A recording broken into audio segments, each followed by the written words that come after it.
Nearly 50 million Americans remain without health insurance, and the cost of medical care continues to spiral. The failures of bridges in Minneapolis and levees in New Orleans are harsh metaphors for the reckless neglect of our infrastructure. Now, these are critical issues, and they're uniquely interlocked.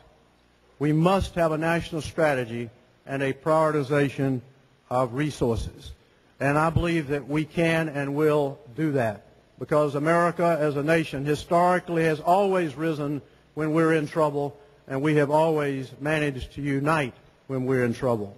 And we believe that we will be able to do that again.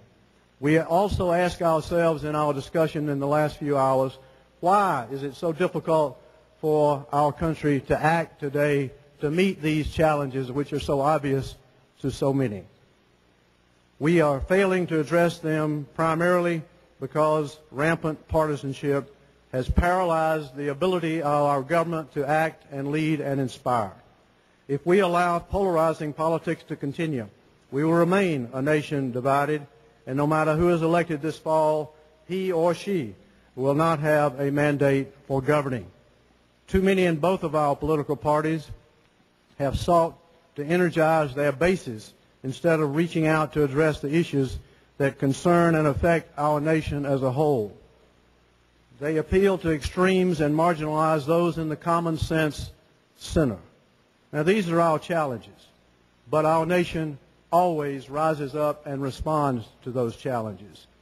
In order to break this partisan impasse, we urge the presidential candidates to provide clear descriptions of how they would establish a government of national unity, specific strategies for reducing polarization and reaching bipartisan consensus, plans to go beyond tokenism to appoint a truly bipartisan cabinet with critical posts held by the most qualified people, regardless of their political affiliation, and proposals for bipartisan executive and legislative policy groups in absolutely critical areas such as national security.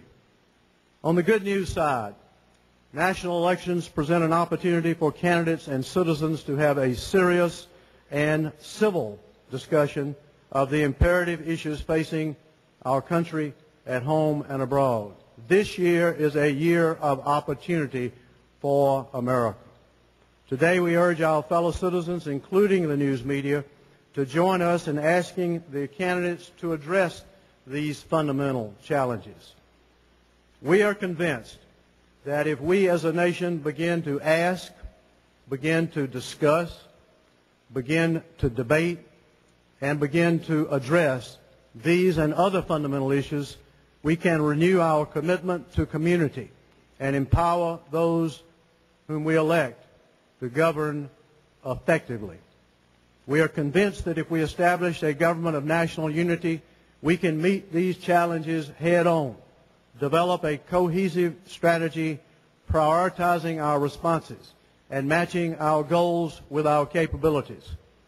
In short, we believe that if we unify, we can turn America's peril into America's promise, and that we can face our future with confidence and with optimism. Thank you.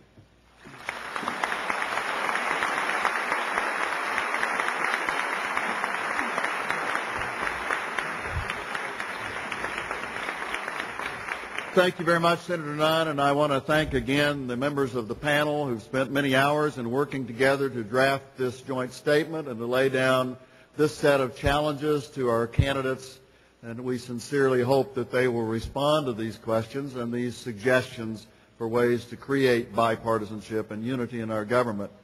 This is, as you know, a press conference. The audience, all of you are here as our invited guests.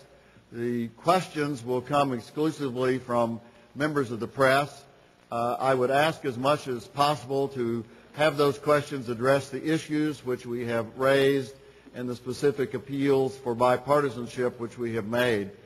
Microphones will be brought to you, I believe. We have microphones that will be brought to members of the press. And if you would, please give your name and state the news organization you represent as you ask your question. You may ask the question to any members of the panel, and then if any particular member of the panel, and if others wish to comment, I'll recognize them as well. The question is addressed to both the panel and to Mayor Bloomberg. My name is Andrew Siff from WNBC in New York. The question has to do with the timing of this summit, given what voters just did in Iowa, choosing candidates that presented themselves as unity candidates. Do you think, in essence, voters are already hearing what you're saying? And I wondered if Mayor Bloomberg could also address that question as to whether perhaps voters are already hearing what you guys are saying together. Thank you very much. I think we do. As all of you know, this meeting was scheduled prior to the Iowa caucuses, so we had no idea what the outcome would be. We're not here to encourage or discourage support for any particular candidates at this point, but I do think we see some encouraging signs as we listen to comments from several of the candidates in recent days that perhaps even the existence of this meeting in advance of it was already beginning to have some impact. Now call on Mayor Bloomberg to add his comments. Well, I hope you're right. I hope that all the candidates say themselves, the public is tired with the partisanship and the special interests, and if I'm going to get elected, I've got to stand up and say what I believe, face the big issues, hold myself accountable. And maybe you are seeing that, and if it was true of a few of the candidates, maybe in the next election cycle and the next primary in Hampshire and going forward during the month of January and February and March, each of them will do exactly the same thing. Senator Hart wants to add a comment. I'm kind of hiding behind the podium here, but one of the ways to gauge the response to your question is to watch the independent voters in the primary states where independents can vote. And that, I think, will indicate not only the party, but more particularly the kind of candidate and the kind of presidential leadership the swing vote or the independent vote in this country is looking for. Additional questions? Yes. Well, I guess here we have the mic. I'll let the people with the microphone control where they take them. David Seifman, New York Post. What are you going to do if the candidates don't do as you want? Are you addressing that to anyone in specific? Pardon?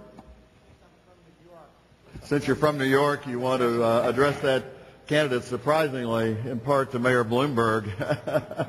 Mary, do you want to take a crack at that first, and then we'll ask any other members of the panel to comment as they wish? I think all the members of the panel are optimistic that the candidates will listen to us and will understand that there is a deep need in this country and a deep desire among the electorate to have candidates face the big issues. And if we can be a little bit of a catalyst along those lines, then we really have accomplished something. And you'll never know whether they've changed because of us or didn't change in spite of us. Who knows? Senator Danforth wishes to add a comment. Well, the question isn't what we're going to do. The question is what the American people are going to do. I mean, what has happened in American politics in recent years is that each of the two political parties has appealed to the base of the party, the true believers of the party. And the result of that is that instead of the two parties appealing to the center of the political spectrum and competing for the center, which traditionally they did, now each party is trying to energize the base. And the people in the center, which is most Americans, have become marginalized by the current state of partisan politics in America. Why do political parties appeal to the base? It's because people who are on the more extreme positions are the ones who are the most outspoken. And people in the center of American politics have not been outspoken. But I think most people in the center now feel that the politicians are not really speaking for them, that politics has gotten beyond where the average person is. So it's not that we're some group or that we're some group of 17 judges sitting up here. It's a question of whether what we are saying resonates with the American people and whether people who